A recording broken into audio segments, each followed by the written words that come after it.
საგარეო საქმეთა მინისტრი ნიუ-იორკის გაეროს ქალთა სტატუსის კომისიის 79 სესიაში მიიღებს მონაწილეობას. მაკა ბოჭორიშვილი დამსწრე საზოგადოებას სიტყვით მიმართავს. საგარეო უწყების ცნობით ღონისძიების ფარგლებში მინისტრი შეხვედრას გამართავს გაეროს გენერალური ასამბლეის 79 სესიის პრეზიდენტთან.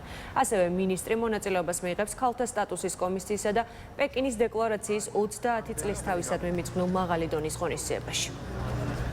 ერთი არა საუბრობს კოლექტიური ნაცმოძრაობის რომელიმე წარმომადგენელი და მეორეა თუ რა ხდება რეალურად. თუ რა ვიზიტები ხორციელდება ჩვენი აღმასრულებელი თუ საკანონმდებლო ხელისუფლების წარმომადგენლების მხრიდან თითოეული ვიზიტი, რომელიც